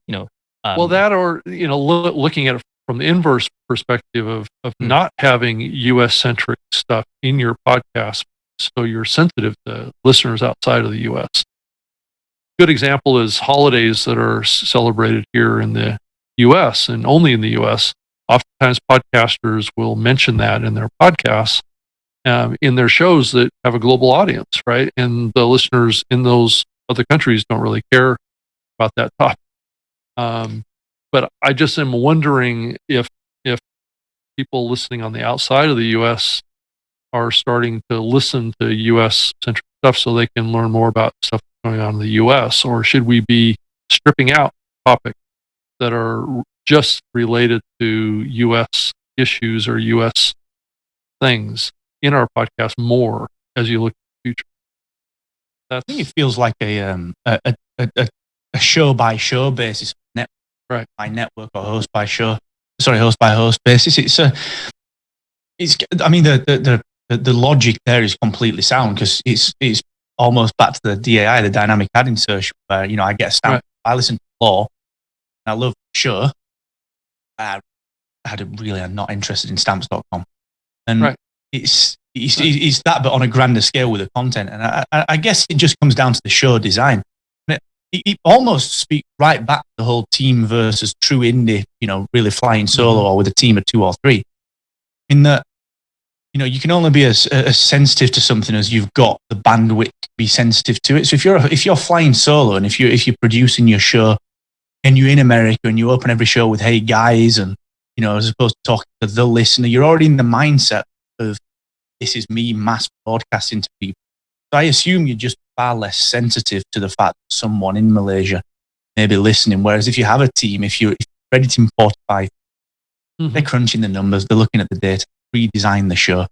And I guess it just, personally, I would posit that it just comes down to individual design and outcomes. You know, if you, like Pod News, will intentionally be completely global and perhaps tongue in cheek or as a throwaway mention an English bank holiday as right, but not make it a central focus. So I guess personally, I think it's down to the show design. I reckon. You know, even on my tech show, I'll cover stuff in Canada, Australia, the UK, in the United States mostly, and then we try to, if there's the producer finds something that I want him, he knows I try to cover international stuff, but it's like holidays. All right, we're going to take the 4th of July off, and I always apologize to the Canadians and the Australians, and because I'm like, sorry, it's our holiday. I know it's not yours, or something. But I did try to take a look at the calendar, those international calendars, and make a mention from time to time, to Australia, Happy Independence Day, or whatever it may be that they're having, and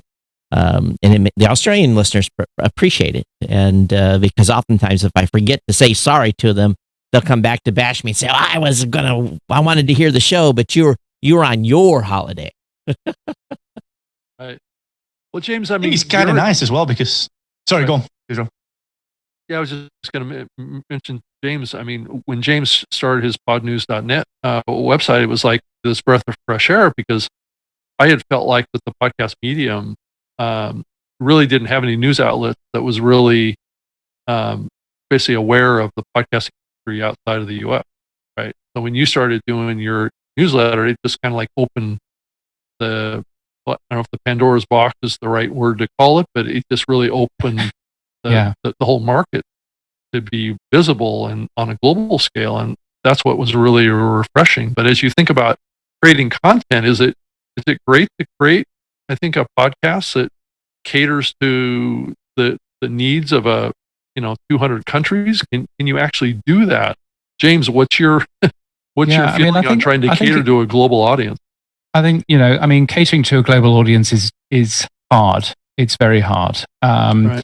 And, when the reason why Pod News never takes any holidays is that when I wrote the system for the classified ads, and Todd was one of my first customers, so thank you, Todd. When I wrote the system for the classified ads, I forgot to put in anything to do with holidays. So as a result, I have to publish every day because otherwise people don't get what they pay for. So that was a mistake. Kids, don't do that. But I think in terms of content, content comes down to what is relevant for your audience. Now, for some people, we're very aware of Americans. You have your Labor Day, you have your Independence Day. Too soon? I don't know. But you have all of that stuff. And we're very aware of that, and that's absolutely fine. I get it's weirder on the other side. It would be very strange if next Wednesday I was not to publish a Pod News newsletter and say, I'm sorry, it's exhibition day. Mm-hmm. And you'll go, what? But that's a local holiday that we have here. And so, I think it's just relevant for the audience. And, and some audiences, as one example, I listen and a bit sort of broader in terms of content. The New York Times Daily is one of the shows that I subscribe to, but I probably listen to, 1 out of 5 episodes, because quite a lot of them are very parochial American things, and they're just about America, and I'm not that interested. But there are some stories which are, much more interesting for a global audience. Now, that story might be an American story. It might be a story about what's going on about a specific topic, but that has ramifications across the world. So quite a lot of this comes down to understanding what it is that you're going to cover, making sure that your show notes are right and all of that kind of stuff, so that people are very aware of that. And to me, that's just as important. Norman, what are your thoughts on this side? I'm only really just to add to that. An example of this was in a meeting with the CEO of a podcast network here in Malaysia, and part of what we were talking about was defining the audience before we start a new show, or before they were trying to test out ideas for a new show. And part of that discussion was him showing me his metric, right? So obviously you can see where your listeners are from all across the world. His podcast network is meant to be for Malaysians, shows created by Malaysians. We're talking about multilingual shows. They have both English and elements of Bahasa Malaysia in them. So if you kind of try to transcribe that, good luck, because we speak like 4 languages in one sentence, and it makes sense, right. So that's very culturally. But another topic for another time. What's interesting about this metric is even if they have a defined audience for Malaysians, even if that they were making these shows that consist of news and or discussions that most Malaysians will resonate with, I would say 20 to 30% of them are from the US, and sometimes it goes up to like half. The rest will be, a cluster of listeners from all across the world, and they're trying to figure out like why is someone from Dubai listening to Malaysian shows? Like maybe it's Malaysian living there or something like that, or maybe it's just by word of mouth. You can have many different reasons or rationales as to why that happens, but it's always predominantly American, even if you make a show that is set to be in a Malaysian context. It's interesting as an observation, mainly because a lot of their shows are in English, but maybe 20% in Malay, and then they're testing out many different languages. But I honestly don't see the need to go US centric in any way if you have already defined your context beforehand when you're starting the show, because American listeners will find you in some way or another. And I think that's reflective of the amazing word of mouth podcast listener culture that is, very prevalent in the US. So even for us, listeners are coming in from outside, and it's mainly coming from the US. It's pretty interesting. I'm not sure how it is from the other side, what percentage of shows are being listened by Malaysian listeners, because you have to cater for all kinds of countries, right? Like American shows tend to be the most popular ones in the world. So it'll be hard to go really granular in terms of, what are Asian listeners, what kind of shows are Asian listeners listening to on the Libsyn show? Be pretty interesting. I think it makes a lot of sense though, because you have Malay expats living here in the United States that want to stay in touch with what's going on at home. My show, I've got 4 listeners down on the ice in Antarctica that get the show, and I get reports from them from time to time. So it's kind of like, I think what you find with this cross-country listenership is that it's often your native people that want to know what's happening at home, and they miss home, and they're trying to get the insight. I used to look after streaming for a radio station in the UK, and I once got a press release out that we were, and I can only apologize, that we were the Pope's favorite radio station, because I noticed that there was one connection from the Vatican City, and I thought this is too good to pass by. But as Fine in the chat has just made, and I believe he's in Brazil, so hello Brazil, and he's made a really good point, and it's something that I try and do in Pod News a fair amount. You will notice that I never talk about winter or summer or coming up this fall or autumn, as it's properly called, because winter for me, I'm in the middle of winter right now. Right.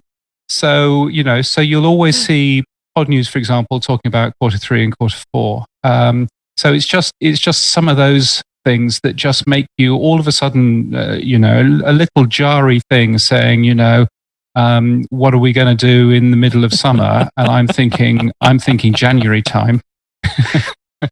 So yeah, it is. We have 4 seasons as well, and it's always a running joke between a lot of Asian listeners. It's dry season, wet season, exam season, and haze. So that's how we determine the different quarters.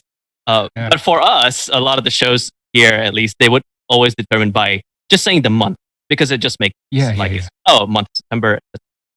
Maybe not by quarters, but just by saying the month. That's it for us. My show is defined by either I'm wearing pants or I'm wearing shorts.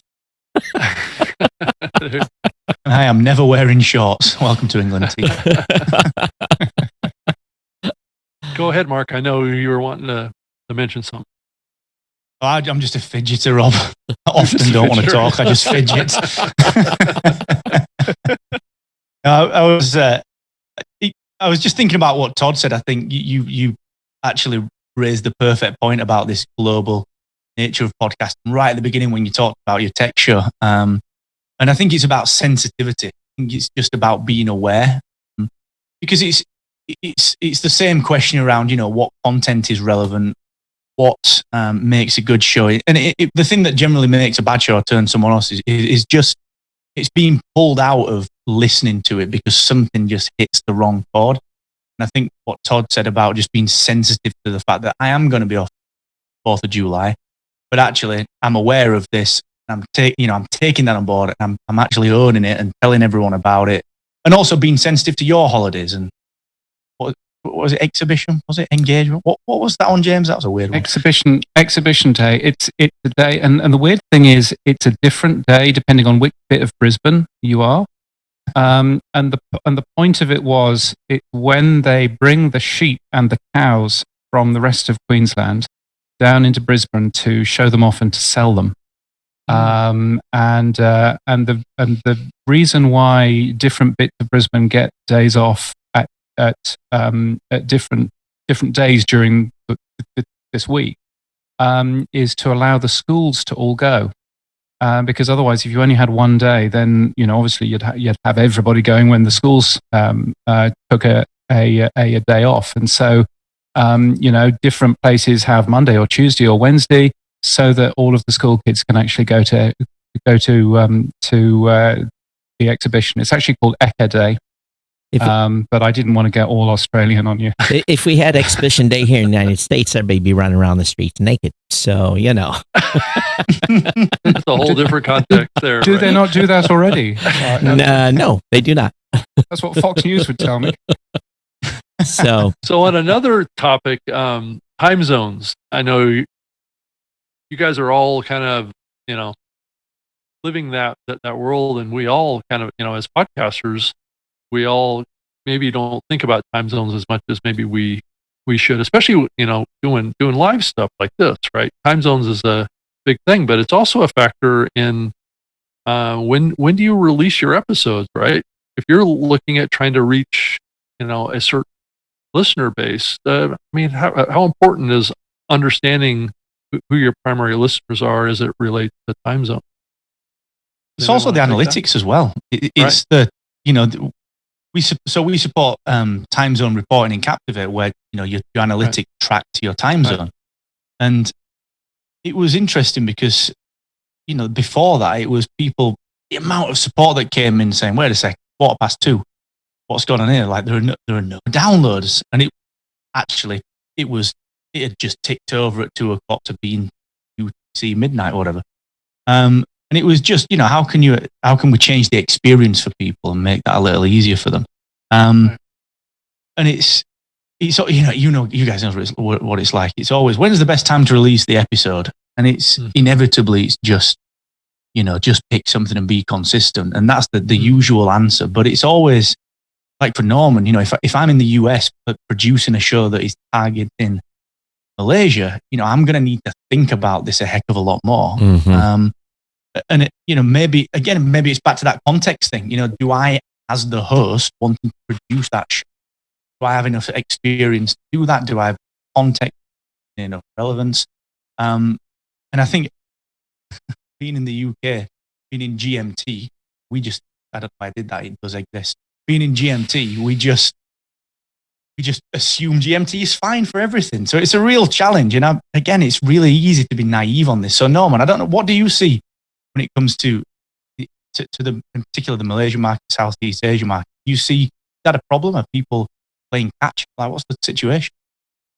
So in terms of trying to determine the best time to post something, I had a conversation with someone from Tech in Asia, which tech publication based in Asia. That's obviously in the name, and they do have a podcasting arm. I'm good friends with the person producing it, and he would share with his findings in terms of what works best for their defined audience. So what I got from that was the timing to post your episode is only really relevant to the audience that you are working towards. And he has already defined his to be within ASEAN. We don't really cater to releasing to an American audience. At least that's from what I see. And the main reason for that is going back to what I mentioned before. For some interesting reason, American listeners will find it. They've already subscribed. They've already seen that a new episode is out. So it'll be up to them to figure out, like, whether I should subscribe or whether I should continue, or recognize that it is a show that is not in the US. So it is a perfectly safe assumption to think that, the new episode will be, released when I'm asleep or when I'm, going about my job. So that's actually perfectly fine. So if you think about the reach, the intended reach for your show, that is when we have to start thinking about, okay, like 11 a.m. on Monday is when it's most active, post Facebook, whatever, these kinds of tips, tricks. In Asia, it is picking up. It is picking up, but I can't really give you a sure, best time because there is such a variety of shows popping up. So what works best for them doesn't necessarily work best for, say, this. I think there's more effect now, a more impact, because as an example, I can record my show on, like I do now, Monday night, release it late Monday evening, and then people are going to pick it up Tuesday, and that's the audience is trained. But this show, when I was living in Hawaii, I used to either have to be up at 5 a.m. or 6 a.m. to start the show at either 6 a.m. or 7 a.m. to be able to be on time so that we weren't too late in the day on the East Coast. And then now that I'm on the East Coast, we've kind of flipped that around. Rob's earlier, having to get up earlier. I'm getting up later, and it's all worked out. But my other show that I do, when I used to be in Hawaii and was doing that, started at 8 p.m. Hawaiian Standard Time. The only people that were watching were people in Australia. The East Coast was in bed. They were asleep. They were done. They were done for the night. And so that for my show has changed the dynamic of the tech show, because I've actually got 8, 9, 10 people hanging out with me during the tech show, where I never used to. Maybe I'd have 1 or 2. So for live, it definitely has a dynamic. But again, if your audience is Malay, then you want to be live at whatever prime time you want to be for that Malay audience when they've got off work and had dinner and got time to be able to watch you live on YouTube or YouTube Live or Facebook Live or wherever it may be. So as more people do live, I think that's where they have to do planning. So are you guys seeing more podcasts do shows like on Zoom and these live platforms more, and then just pushing out the audio out as a separate thing? Growth in that way. It seems like it's happening more here in the U.S. I just don't know whether or not the same pattern is happening. And we're seeing that. Yeah, it's Go on, sorry. same here. Of course, with the pandemic and everything, but there has been more in terms of interview shows going on applications like Zoom or CleanFeed or other platforms to just initiate an interview. But it's more like a transition. It's more like out of necessity. That's what I'm observing, because a lot of these shows tend to be either a combination of lives, as what Pod has been doing, because there are a lot of podcasts as a result of repurposed from Facebook Live. Right. We're seeing a lot of that actually across.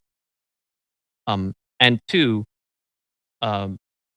they have studios here, so you would bring the guests in, and they need that that nonverbal cue, that level of communication. And then all of a sudden these things happen, and now you Zoom. So we are seeing more and more people pick up Zoom as a way to continue with their schedule or continue with editorial calendar, and as well as more and more people who want to start a podcast would immediately go to Zoom as the first option to start the show. Not even to edit or add, sound design or an intro or anything like that. It's just a hard upload the video and then on YouTube, and then from there take the audio version out. So yeah, we are seeing more of that. So we've got about 5 minutes left, and I've had a few people ask how we're doing this today. And obviously, we're on Zoom with the Podfest team. They're doing their thing with the Whova, and then of course, I'm actually restreaming today. So I'm restreaming to Facebook, YouTube Live. I got 2 Twitter streams up. Actually, we're restreaming to 2 places on Facebook. So I've been watching the messages across all those platforms as well. So we basically believe, again, when we're doing live, that we want to be as many places as possible to be able to get audience participation. We don't care how they listen, how long as they get it, and then hopefully they'll come over to newmediashow.com and hit subscribe. I always tell people you can get a PhD in podcasting by listening to this show. Rob and I break it down, now twice a week, and just basically put it out there and tell it the way it is. And we always want to encourage people that want to be guests to come on to the show whenever they want. Just drop Rob or I an email. We'll give you our email addresses here at the end. But before we wrap up, let's go through, and I'll start with Mark. Where can they find you? Twitter, email, everything that goes along with that. Thank you very much, chaps. This has been fantastic. I've really enjoyed it. So check us out on Twitter at Mr. Asquith, Captivate.fm, and Mark at rebelbasemedia.io. Thank you again, both of you. And James? You can find my newsletter at podnews.net, and I'm James at podnews.net is my email address. I'm on Twitter, but don't get upset if I don't acknowledge you, because I'm giving that a break, because Twitter's just gone too mad insane. So yeah. Norman? Norman, yeah. You can find me at normanchella.com, but I'm mostly active on Twitter. I will try to braid through all that chaos, so it's quite hard. But there's a lot of potential there. At Normanchella, and if you want, I do other things as well. So maybe if you want to go specifically into podcasting, there is also podloversasia.com and the Twitter at podlovers. You can also just email me at norm@podloversasia.com. Anything podcast. So always happy to chat. I don't want to run the clock completely out here, but I'm Todd at blueberry.com. You can find me at Geek News on Twitter. And Rob? And you can find me on Twitter as well at Rob Greenlee with 2 E's. I'm pretty active on that. It's my main channel. Rob, when you say 2 E's, you've got 4 E's in your name. Isn't it 4? Yeah. Well, at the end. Some people put LY, so and it messes it all up. So anyway, but you're right. I do have 4 E's. So we got about. Go ahead, Rob. Yeah.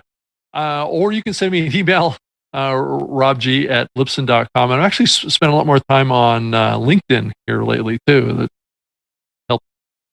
And we kind of hinted at it earlier, but Rob is also the chairman of the Podcast Academy. So those of you that are watching on Podfest today, if you have not yet signed up and done your membership for Podcast Academy, this is a time to go over to thepodcastacademy.com. I endorse being an Academy member. Rob will, if you just say, hey, I'm recommended by Rob as the guy that I'm using as a referral, put that in your application. Right. It's $50. Get in there now, get signed up, support the Academy so that we can do great things with it. Rob, I had to put that plug in for you. Thank you very much. Appreciate that, Todd. It's always better when it's endorsed by someone else. So there's a big mission over there. And again, subscribe to the New Media Show. I want to thank the entire team over at Podfest. And of course, Andrew, I know you've been running shotgun here for us, and you've got new guests coming on in a few minutes. But everyone, thanks for joining the New Media Show. Everyone, take care. Thank you so much. Okay. Thank you. Bye. Awesome. Yeah. Thank you, everyone, for sharing international insights. Our show, Podfest, resumes at 5 p.m. Eastern for the SheCon, Sharing Her Experience Con. But other than that, I'm going to go ahead and close this down, and looking forward to seeing you all at the rest of the event. See you again. Thanks, guys. Bye-bye. Thanks, folks. Bye. Can you share the recording? Yes, I'll make sure to share the recording. Okay. I've got a copy, Rob, too, so we're good. Oh, you do? Okay, Yep. Great. All right. Yeah. All right. Well, thank you. Just talk about. Yeah, that was a good idea, Todd, for streaming to Facebook Live as well. It's more of that. Workshop on that. Be no brainer for that. Yeah. Easy peasy. All right. Thanks, guys. All Time right. to sleep for us. So Right. yeah. Yeah. Yeah. Okay. Bye, everybody. Thank you so much.